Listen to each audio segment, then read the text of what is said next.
Students, today we will going to start with the last part of this chapter, Albert Einstein at school. As you people know that here what happened in the last, Albert was expelled from the school by his head teacher. So when he just went to head office room at that time,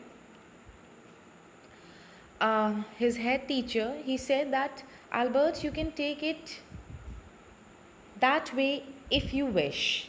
The head teacher was not mincing words. So here he said that it's up to you. If you are taking in this manner Einstein, then you can take. So here the words of the head teacher is not direct, it is indirect, right? Then afterwards he says the simplest thing will be for you to go of your own accord, and then the question won't arise. So he said that it will be easier for both the parties, for me as well as for you, if you yourself will just go out from this school. Then definitely no one will ask or no question will going to arise that why I'm expelling you from the school. But said Albert, what crime have I committed? So obviously he was having some questions in his mind that why I am to be expelled. I haven't did anything wrong. I haven't commit anything crime. Then still why I am to be expelled from head teacher?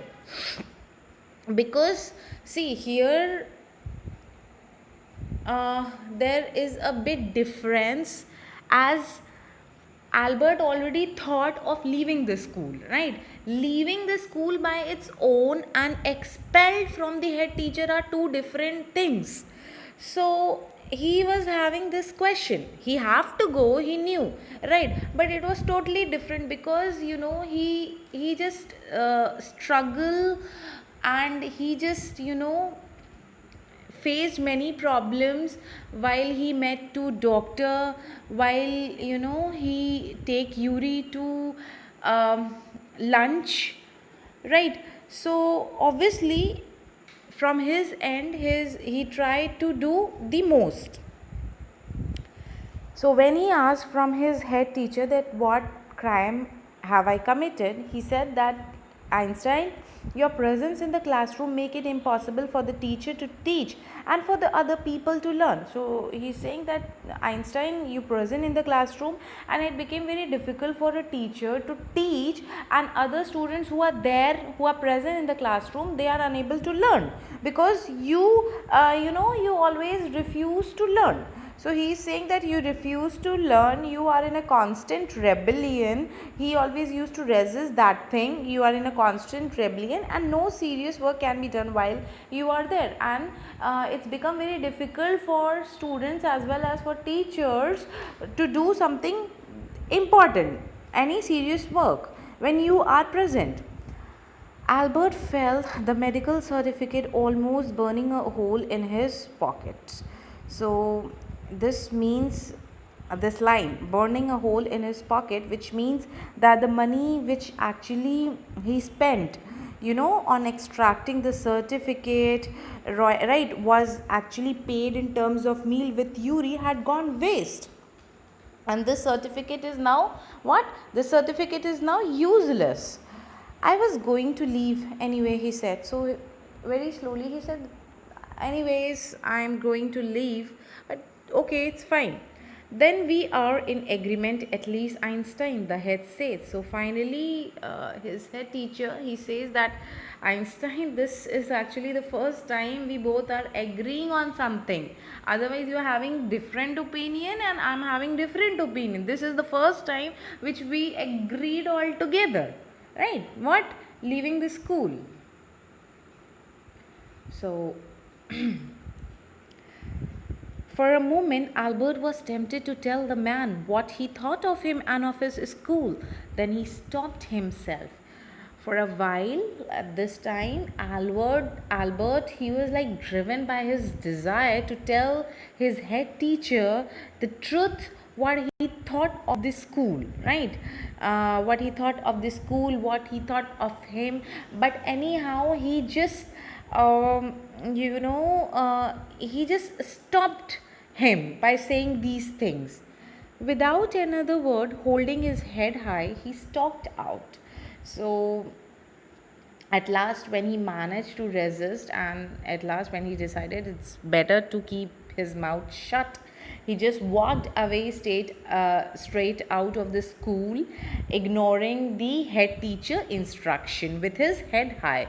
So with the very very proud, very he feel very proud that he's walking, is going out from the school without listening head teacher words. What his teacher said, that shut the door after you, shouted the head. And Albert, he just ignored what he says. He walked straight on out of the school, where he spent 5 miserable years without turning his head to give it a last look.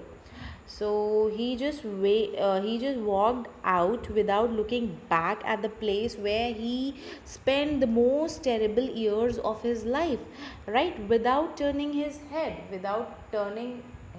at the back, he just moved on. He could not think of anyone he wanted to say goodbye to, and he didn't even find that there is like someone to whom he can say goodbye in this school. Only one of his friend, one of his friend Yuri, who lives there in Munich, and he was only the person in Munich he felt like seeing before he left the town. He had come to hate almost as much as the school. So only he just want to meet Yuri, his friend, and else he hate this place where he lives. He lives in a slum area in Munich.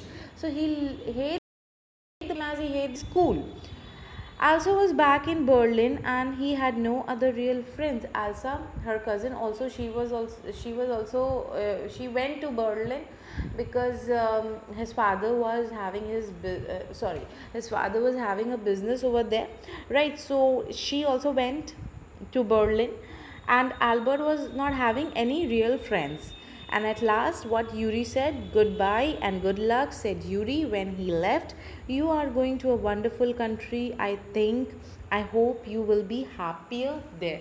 So at the last, he just bid him a farewell, and he said that, Albert, you are going to a very good country, to a very wonderful country, and I hope that you will be more and more happier over there. So this is all about the story, and I hope you understood the story very well. So you get to know what was Albert thinking. He was like, he always believed in ideas rather than in facts. He never believed that things which are to be mugged up, which are to be learned by heart, is very difficult for him, and he didn't believe that it's something which actually provide you the that inner knowledge, right? So he believed in ideas.